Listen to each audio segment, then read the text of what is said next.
Hello, everyone, and welcome to another edition of Reino de las Mascaras, the Kingdom of the Masks.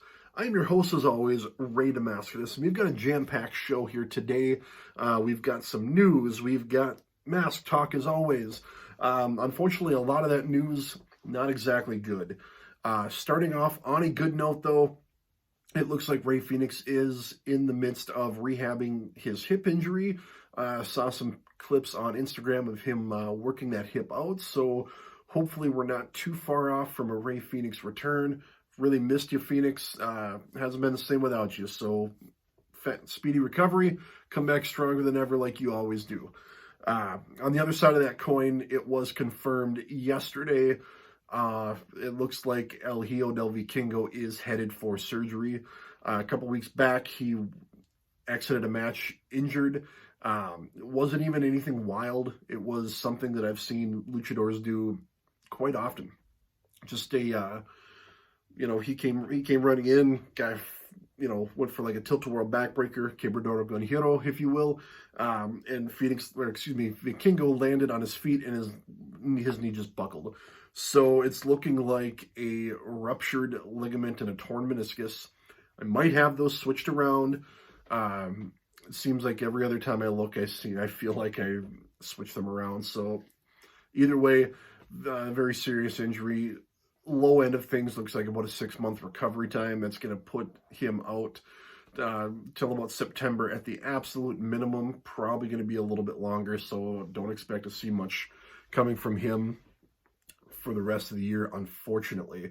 And more unfortunate news here, about 24 CMLL wrestlers were informed yesterday that their work visas are canceled. Among that list is Templario, Soberano Jr., Volador Jr., Mascara Dorada, Dolce Gardenia, Blue Panther, and Hechicero. And those hurt. Those ones hurt. It always sucks to see this kind of thing happen, especially in the case of Mascara Dorada. He was a staple of the New Japan shows when they were down in Texas. He was starting to appear with MLW as well. And that's a lot of valuable experience that he's going to miss out on as a growing luchador.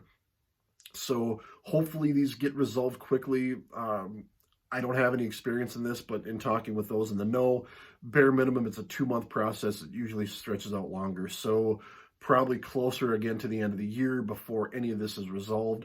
On a personal note, I was really bummed to see Volador Jr. on that list because next month he was slated to wrestle Gringo Loco, which I thought would have been an absolutely amazing bout. But some good news here. It looks like the likes of Atlantis, both junior and senior, Mystico are not in on that list, so they've still got work visas. We're going to still see them. As a matter of fact, Teton was announced for WrestleCon and the Mark Hitchcock Memorial Show next month. So looking forward to that. Always great to see Teton. Yeah. If I had the funds, I'd probably jump a plane just to go out there just for that, just to get a mask from him. So I don't know, maybe I'll work something out and something, we can make something cool happen with that. So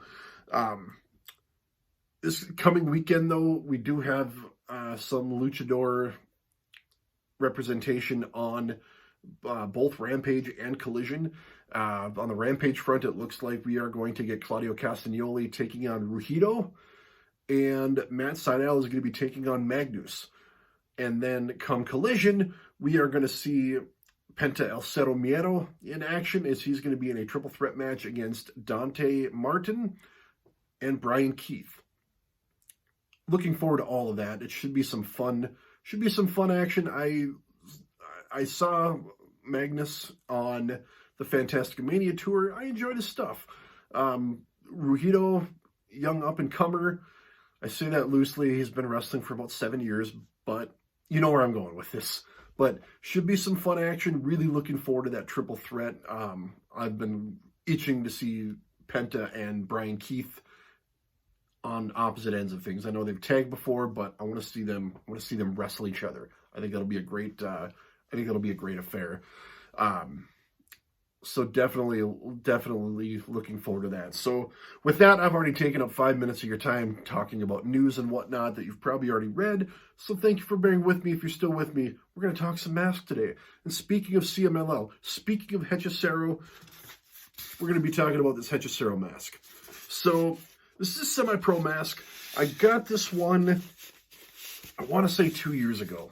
I don't remember now that I think about it, but it was one of those where I was surfing eBay and, Lucha mask popped up in my feed. I've got saved searches, and this one popped up, and I haven't seen very many Hechicero masks around, and I believe I had just gotten done watching his match with Zack Sabre Jr. from PWG. So, of course, I was like, oh, perfect timing. So grab that, scoop that one up. Definitely a semi-pro. You can see, especially like with the styling here, the edging kind of coming off here. So it's thick, but it's not like super, super thick like you would see in a ring-worn type mask or even an official mask. But either way, very, very cool mask. One of those you could put on and, fit pretty comfortably. It's got a nice wide mouth hole for the beard. And the cool thing, and I've been working to verify this, so if anybody does have anything signed by him that you might be able to match this with, it does have a signature here on the back. And I've looked up and down. I haven't seen a whole lot of signed items from Hechicero to compare the autographs to, so I'm not really sure if that is just something that somebody wrote down to, file or keep track of, hey, this is Hechicero, or if that is Hechicero's signature. So kind of the theme this week, if anybody has anything signed by him that you might be able to compare that to, let me know. This isn't a case of I paid a whole lot for this, so if it's just something that somebody used to file it and keep track of it, that's totally fine. I'm not looking to put feet to the fire or accuse anybody of misleading or anything, so nothing like that. But yeah, if anybody does have anything signed, please, check it out. Let me know what you think. But I'm going to duck out real quickly. We'll put this on and we'll talk a little bit more about it. All right, and we're back, and I've got this on. I apologize immediately. I do not have the cool face paint that he has. Absolutely stunning, just to kind of throw my opinion out there, when he was on AEW, to see the full effect, the black face paint, the yellow eye makeup, just an amazing aesthetic, which, continue, kind of like I said earlier, really makes me sad that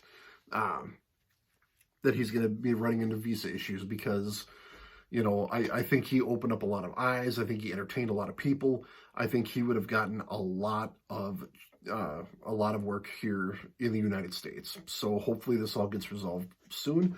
But yeah, I mean, as you can see, pretty standard, fits like a glove.